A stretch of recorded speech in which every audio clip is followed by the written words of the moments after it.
Mapagpalang araw po sa ating lahat. Ako po si Emmanuel O. Alejandre. Ito po ang aking daily devotion ngayong April 22. And for today, ating pag-uusapan kung bakit ang science ay nagpapatotoo sa Diyos. And this relates to the topic of flood geology na makikita natin sa Genesis chapter 7 verse 11 to 12.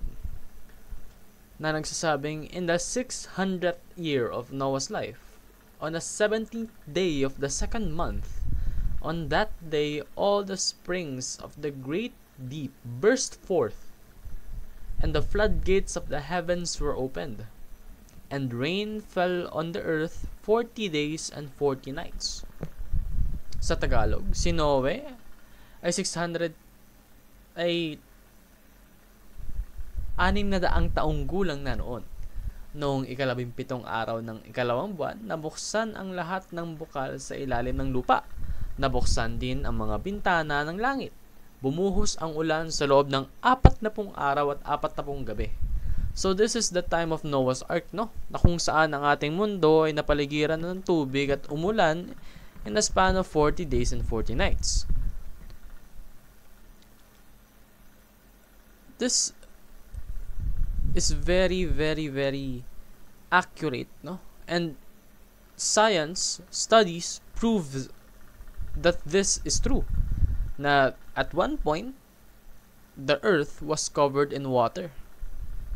Ganda, no? Kasi yung nakalagay sa Biblia ay naaalintulad din sa mga natatagpuan natin sa siyensya.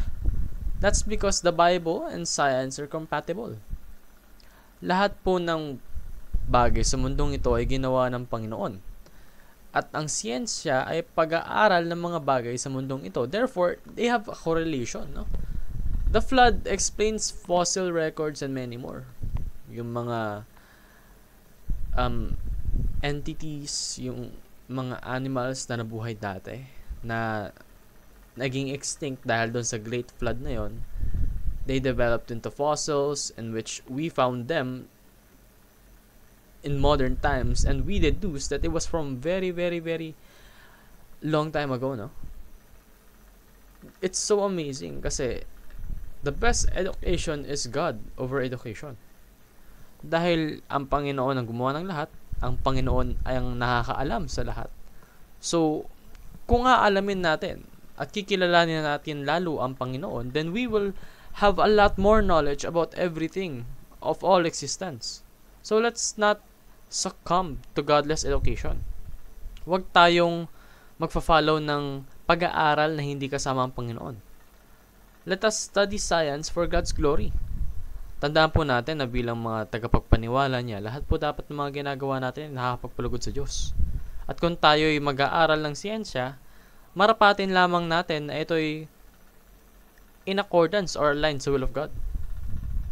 Because science leads to God, and we should believe that. Yun lamang po ang aking daily devotion. Maraming salamat sa pakikinig. Pagpalain po tayong lahat, and let us all give glory to God.